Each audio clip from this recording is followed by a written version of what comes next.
Welcome along to the continuation of HMO Week on Property Tribes. It's a whole week of content about creating successful HMOs powered by Platinum Property Partners. And today we're featuring Ali Broderick of PPP. She's their planning specialist and she's going to share some insights into the considerations that landlords need to take on board when they're thinking of setting up an HMO in their local area. There are a few things that investors need to consider when they're looking at investing in HMOs. From a legislative point of view, the two big ones are planning legislation and licensing legislation.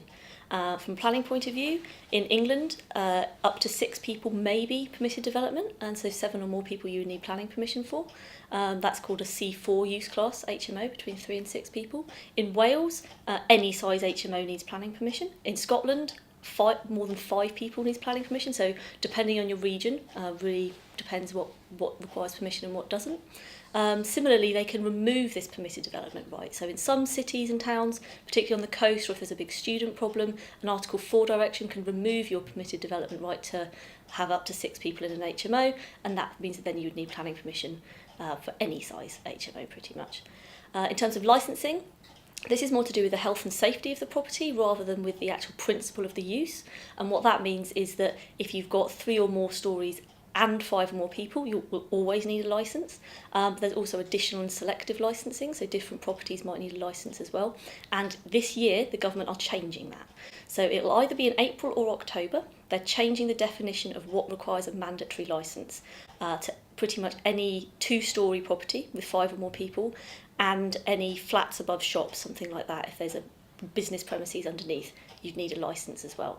And there's loads of different requirements you'd need to meet. So things like fire safety, room sizes, number of bathrooms, number of kitchens, things to be aware of, which again can vary by local authority. So you have to know your area to find out what requirements you have for planning or licensing for an HMO. So there are loads of different places that you can find out what these regulations are for your local authority in particular and the country that you're in.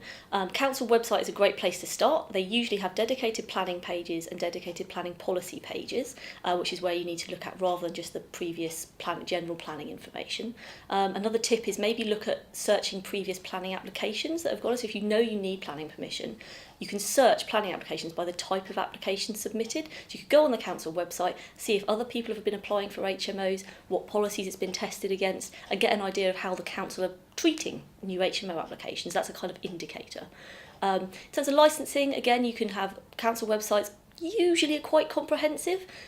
Generally, I'd say the bigger cities have much better information available online because they're more used to HMOs. If you're out in a bit of a country location or perhaps they're not used to students, you might find it a little hard. So I would always say contact somebody in the council. It's usually environmental health for licensing, and get them to send you a copy of the most up-to-date stuff, just because it might not have been updated on the website with things changing. So one of the benefits of joining PPP is that you've got a whole planning team, which I head, which cover all this legislation. So we do planning, licensing, we also do building regs, we can check covenants for you, all this sort of stuff, all in one place. I've been with PPP over 6 years now, so I've got quite a bit of knowledge of in my head of if you rung up and said, I'm looking at a certain town, I can give you an indication straight away how they'll be treating it. Because we're a nationwide franchise, we compile the country's worth of data. We've got lists of all the HMOs across the country. We've got all the reports we've ever run on different local authorities to which you have access. Plus, when you join, we'll do you a new report on each local authority you're looking at investing. So before you go out and look at houses, you know what the requirements are, so you're not looking at properties which wouldn't ever get permission to be used. The regulatory landscape in 2017 is, I think, probably going to be looking at a little more difficult for HMOs, particularly this licensing coming in.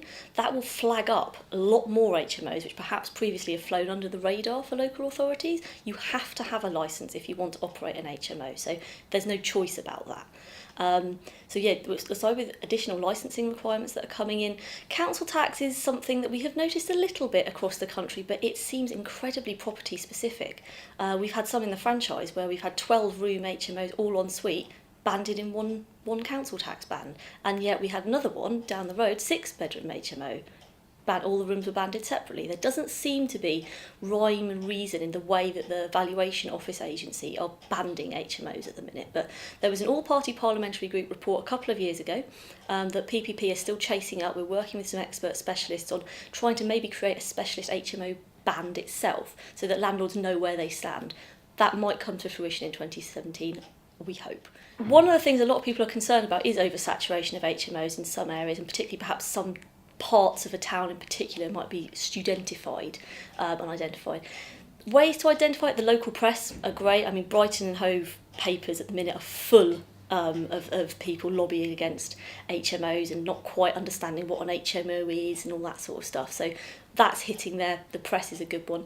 And also, again, just searching planning applications. If a lot are coming up, that indicates that perhaps the planning department enforcement team are out on the streets, they're looking for HMOs running without planning, or you've just got a lot of landlords getting into the game and doing it properly and going for planning permission. So that's another way of looking at it.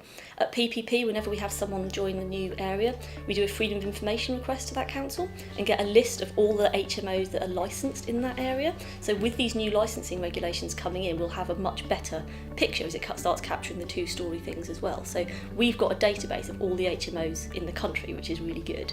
But yeah, freedom of information request can also give you that information.